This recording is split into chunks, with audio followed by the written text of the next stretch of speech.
Hello and welcome back to the Second Chance to Live channel here on YouTube. I'm happy to see that you decided to stop by to watch this video presentation. Thank you.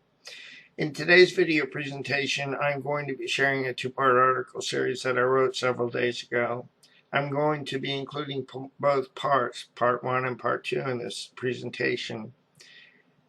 This presentation and the article introduction that I'm making or creating on Second Chance to Live will mark the 1000th article that I've written for Second Chance to Live since I created Second Chance to Live on February 6, 2007.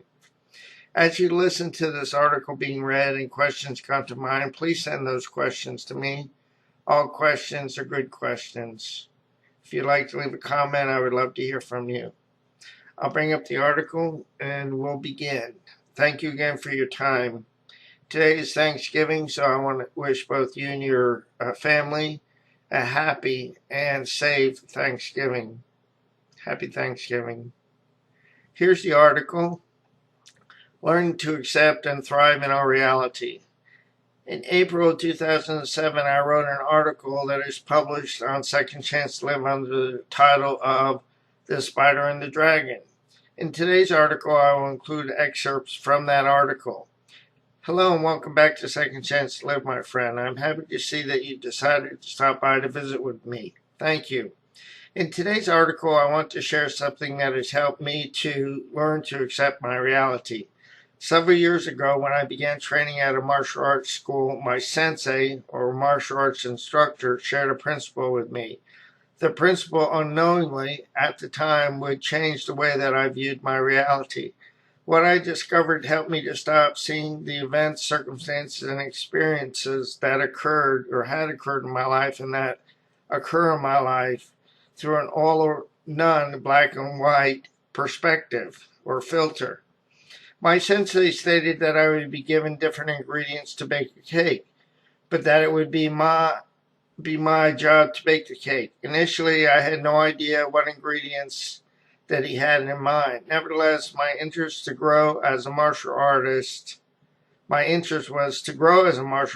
I attended classes on a regular basis, listened, learned, and trained. As I devoted myself to the process, I discovered that we were being taught the style and principle of Jeet Kune Do, a hybrid martial arts system and life philosophy founded by martial artist Bruce Lee in 1967.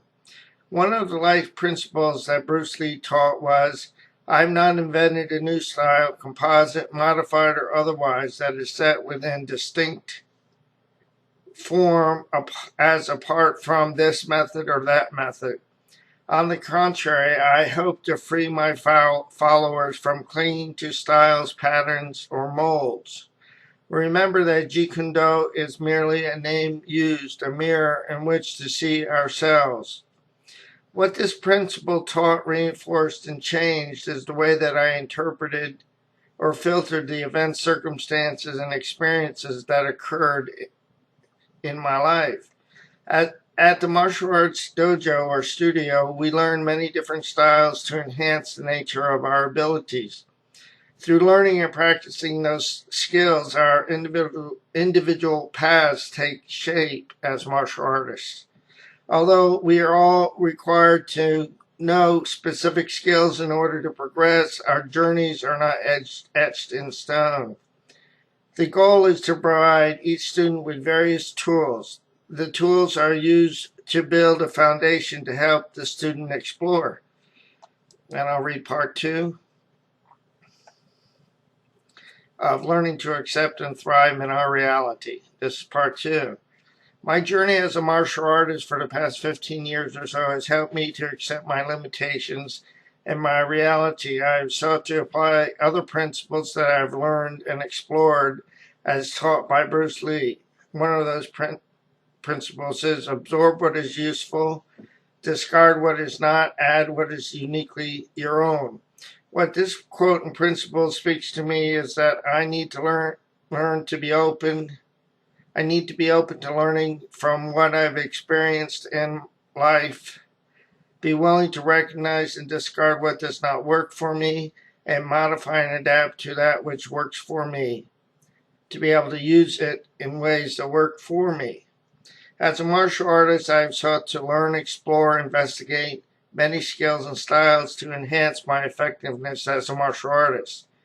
In life, I have also sought to learn, explore, investigate, and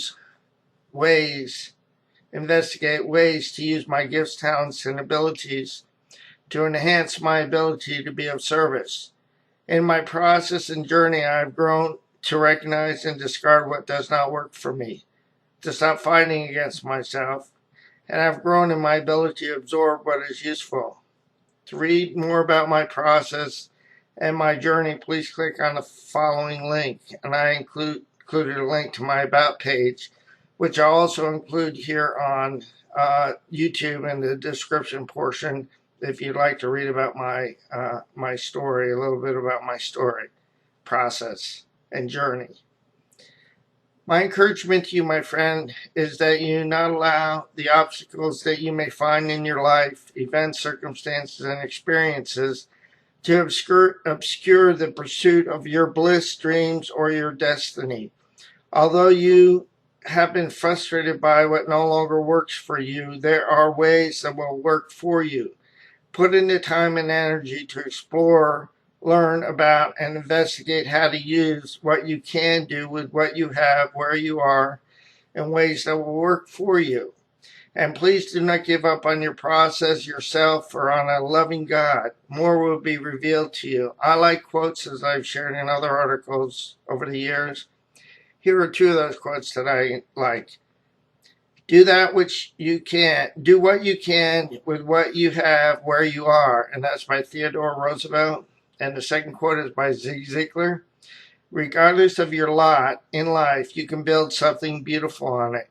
This is the end of the two-part article series. Again, I want to wish both you and your family a happy Thanksgiving. Thank you for your time and your kindness. I look forward to hearing from you. Please send questions or comments to me, and I'll get back with you. Again, I want to encourage you, as I need to encourage myself. Please do not give up on your process, a loving God, or yourself, because more will be revealed to you in time. The pieces of the puzzle will come together in the correct order and at the right time. Be encouraged, my friend. More will be revealed to us. I will say so long for now. God bless both you and your family, and thank you again for your time. So long now.